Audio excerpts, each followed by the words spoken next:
Okay, 2018 A-levels, question number 8. Let country A's endowment of labor equal to 200 units. මේ මොනවද මේ? They are saying that country A has 200 labor units. And country B's endowment of labor equals to us. Country B also has 200 labor. Okay. Labor requirement for the production of 1 unit of good X and good Y in each country is given in the table below. So what is this data lamai? Input data, the output data, the මොන data the me? What is this data? The 5 and the 4 and the 4 and the 8. This is input numbers or output data. What is this? This is input data, right? They are saying here the labor units. So what is this 5? This is not the number of output that country A can produce. This is to produce 1 unit of X, country A needs 5 labor units. That 5 is labor units. So this is input data. Okay. Then lamai the first one. Draw separately production possibility frontier for each country and label them. You tell me lamai, can you draw a PPC using input data? මෙන්න මේ numbers වලින් PPC එක අඳින්න පුළුවන්ද? Can you draw that? Yes or no? Can you draw a PPC? Now, if I draw the PPC like this, country A, good X, they can produce 5, good Y, they can produce 4. Is this PPC correct? You do that, that is completely wrong. Because to draw a PPC, lamai, you don't show input in a PPC, no. In a PPC, lamai, what we show is the output, no. So PPC wala all be very careful, lamai. They will give you in your paper too. Don't take input data and put. Now, if they have already given you output data, shape better. But you have to take the total output and calculate. No, you don't have to have like a graph paper, but having a nice diagram is important. Now, let's convert this into output data first, lamai. You all tell me. Country A. Country A has 200 labor units. Okay. So country A, to produce 1 unit of good X, to produce, okay, they need 5 labor units to produce 1 unit of X. You tell me, with 200 labor units, how many X can they produce? Be very careful, these guys all make mistake. To produce 1 unit of X, they need 5 labor units. That is what is given in the table. In total, they have 200 labor units. So you tell me, if they need 5 people to produce 1, with 5 people, if they can produce 1, with 200 people, how much can they produce? Not 1,000. If they tell it to draw on a graph, ideally it has to be on a graph. This one PPC or my graph paper. You can produce 40. Be very careful, lamai, right? Because otherwise you all will get it wrong. This is why it's very important to read the table properly. Don't memorize. What have they said? They have said labor units. That is, to produce 1 unit here, to produce 1 unit of good X, the amount of labor that is needed. So to produce 1 unit of X, you need 5 labor. Now, if you read it the other way, then the answer will be 2,000. Careful. Sorry, answer will be 1,000. Then you tell me, my country A, okay, so maximum X they can produce is 40. Tell me for good Y, with 4 labor units, they can produce 1 unit of Y. With all their 200 labor, how many Y can they produce? In which situations you multiply? So that is with the output data is given. That's why logically understand, don't memorize. You can produce 50 units of Y. So these are the numbers, lamai, that you can take to the PPC. So balan, country A's PPC will look like this. Country A, okay, you draw a nice diagram, okay? Country A, they're saying to draw separately. So you have 2 different PPs. So let's take this as good Y, this as good X. You can change the axes, no problem. They have not specifically told, no. Okay. So good Y, you can produce 50. Good Y, 50. good X, they can produce 40. Okay. So PPC will look like මෙන්න මේක තමයි PPC එක for country what? For country A. එතකොට we'll go to country B now. Country B එකට we have to find. Let's find country B. Now this is country A. No, country B,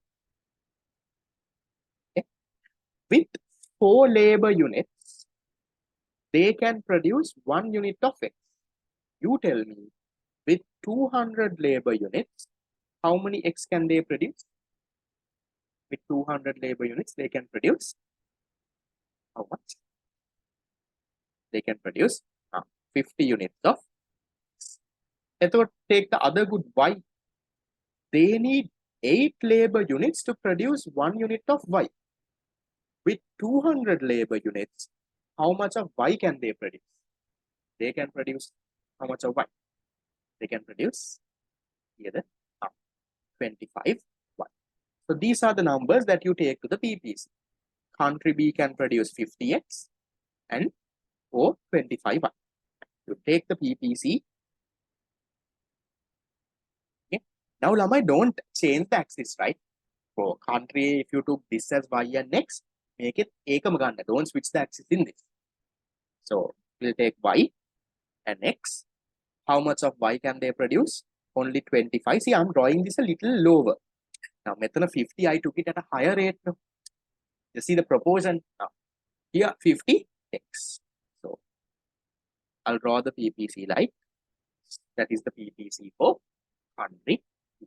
So to find these numbers and to draw this PPC, Lamai, they're giving you 4 marks. I feel calculation questions like this are the easiest to get, Lamai, because there are no way that they can cut marks if you have properly shown the working on top. And if you have properly drawn this and label this properly, 0 එක දාලා, if you draw this, your 4 marks is guaranteed. Is that okay? Fine. Okay. Then we'll go to the next one, part B of this. Which country has an absolute advantage in which could explain your answer? But which country has the absolute advantage, Lamai? By looking at the PPC, you can tell no. For good Y, who can produce more Y? Country A, the B, the good Y. Look at the PPCs and tell me who can produce more Y. Country A, no, they can produce 50.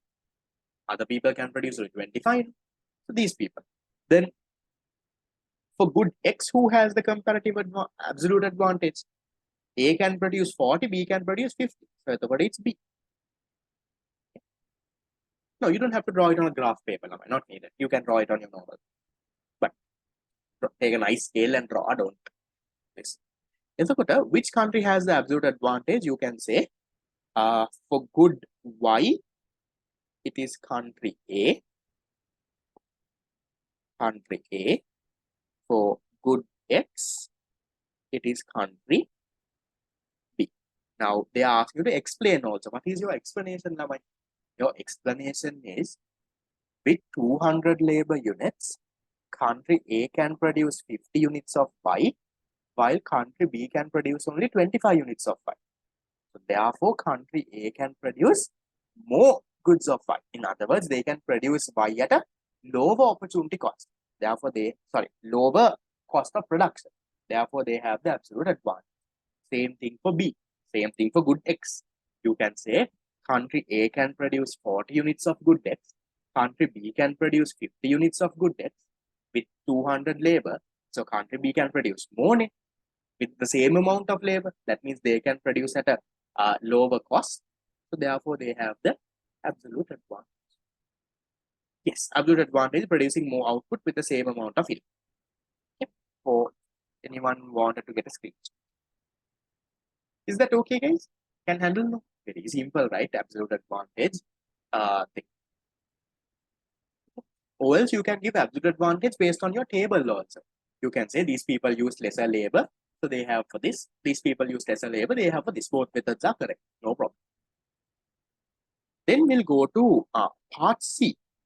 Which country has the comparative advantage in which? Explain your answer. අපි ටක් ගාලා හොයමුද opportunity cost. There is country A, there is country B, there is two goods, good Y and good X. What are the numbers? Good Y, these people 50, these people 25, these people 40, country B people 50. Correct? No? Country A 50 and 40, 50 and 40, B 25 and 50. Okay. So now you quickly find the opportunity cost. How to find? Country A, to get 50 units of Y, they have to sacrifice 40 units of X. So foregone divided by gained, you get 0.4 divided by 5, 0.8x. Here, 50 divided by 40, 1.25. Here, 50 divided by 25, you get 2.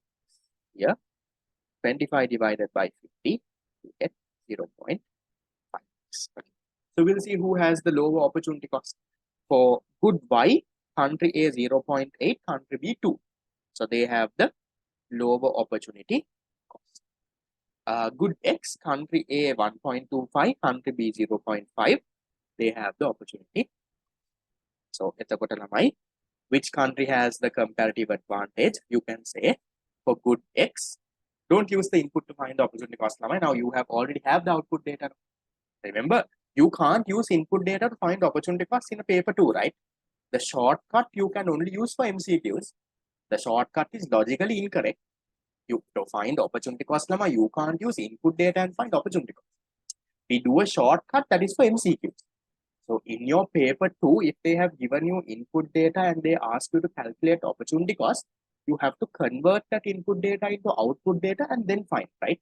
Because opportunity cost is always foregone number of units divided by gain number of units. You can't take labor there. The output units that you have to take, be very mindful. Yet you can't use input, you will not get marks. Okay, right? So you can say my explanation part is fine. No? So you can say the opportunity cost of producing a unit of good Y in country A is 0.8 units of X. In country B, it is 2 units of X. Therefore, country A has the lower opportunity cost. As a result, they have the comparative advantage. Then, for good X, country A's opportunity cost is 1.25y, country B's opportunity cost is 0.5y. So therefore, country B, so 0.5x, country B has the lower opportunity cost, therefore they have the comparative advantage. That is your explanation. There is nothing to write. The same thing that what you have over here, you can do. This unit was the one you didn't write. No, Friday's seminar was exchange. This one I will be doing in the future. Okay. Done. Is that okay, guys? 1, 2, part A, B, and C. Same thing. 4 marks, 2 marks, and 2 marks, 8 marks there. Almost like 3 marks to score. Okay. Then, part 2. State any 2 sources of comparative advantage. We've done this so many times. No? What are the sources of comparative advantage? The differences in factor endowment, right? Differences in your factor endowment, differences in the quality of your resources, then your geographical location, then political, you can say political, or you can say government policies. Okay, policies, you can say technology, and you can say things like the economies of scale or return to scale. So all of those you can write. You can even talk about, let's say, the goodwill, okay, differences in consumer taste and preferences, all of that we have discussed. Can someone give me a A-level question where we first discussed this, where I would have gone through in detail for the ones jumping the 2018 paper in the YouTube video so that they can prefer? Can you give me the year where we discussed this in detail?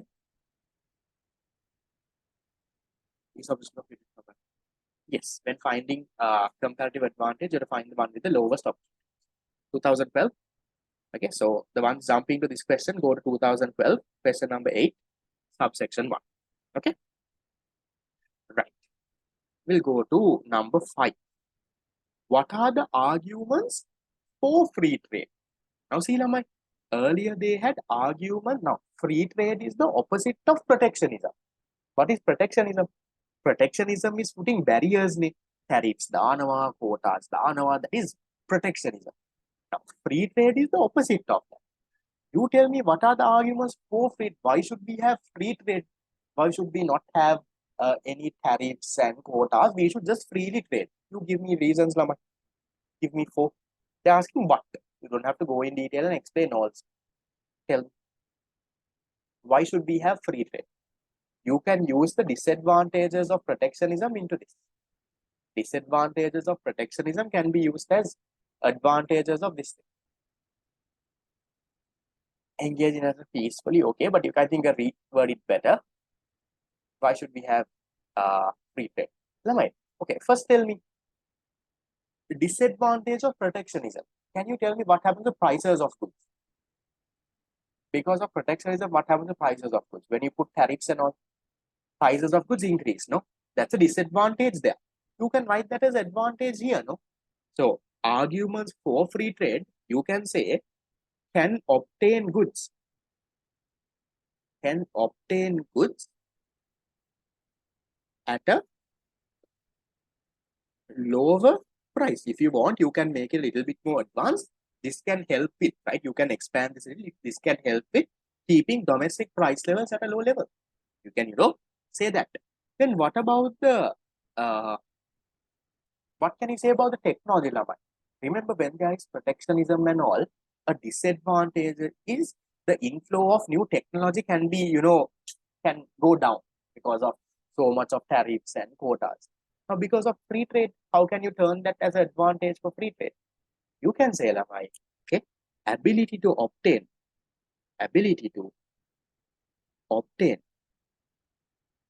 the latest technology,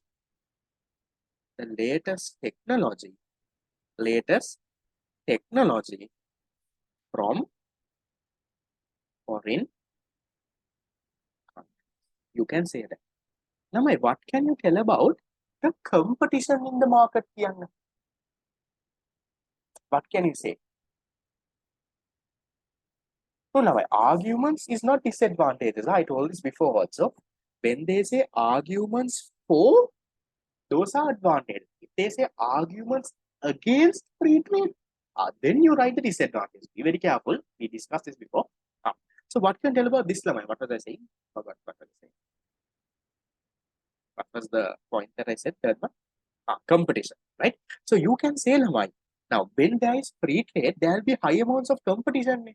What happens to our domestic producer? His efficiency level. Will he try to be better and better? Yeah, no. Now just think, when there is free trade, when Coca-Cola and Pepsi is coming to the country, what will our Kick-Cola fellow try to do? Our Kick-Cola fellow will try to do better and better neither. He will, maybe try to lower his cost of production. He will do better in marketing. The efficiency improves. So you can say, Lamai, due to competition, when there is free trade, Lamai, there is competition. Due to competition, the efficiency levels of domestic producers